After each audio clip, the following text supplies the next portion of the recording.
It was in Yugoslavia when the Germans occupied it. What do you remember? What was that like? Terrible. Is when the Germans first occupied Belgrade, before they even did, the Stukas, airplanes, shooting people in the streets with their machine guns. Everybody was trying to leave and go into the countryside. The first thing they did was gather the Jewish people and put them in a fairgrounds. One of my aunts married a Jewish man. He was forced to wear the star. And my mother got an idea. Since the Jewish people had to walk on one side and the other population on the other side of the pontoons, she would fill my school bag full of food, and I was to just drop it in front of the Jewish people. The Germans made my father move back to Austria. So now the family has to leave. We all had to move to Vienna. We went to the what they call Austrian youth movement. We did some things that were certainly not allowed to be done, and we got caught. And they threw us into trucks and put us in concentration camp.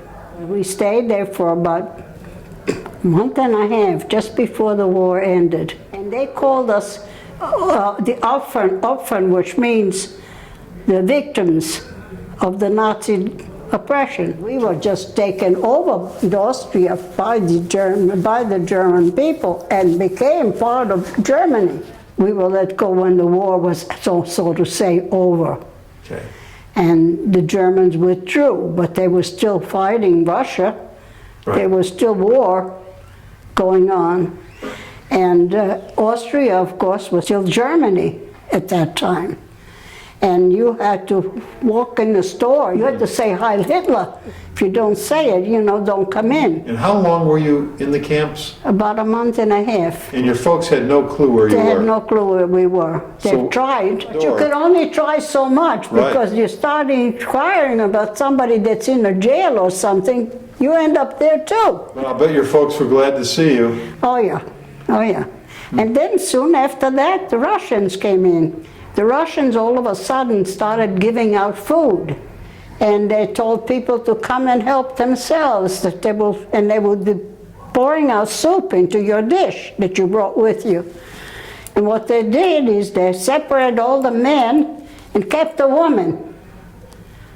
And do you know what happened to them? Do I have to tell you? We can imagine. They used to come and inspect the building, all the apartments, every day. A new group of Russians would come in, and they would take everything out of the drawer and out of the closet and take what they want to take. Every time they left, we would pick up and fold everything, put it back in the drawers. Until one day, an officer came with a bunch of them, and he told my mother, don't put anything away. Once they see that it's been through already, they won't bother you. They'll just walk through and go out. And that's exactly what happened.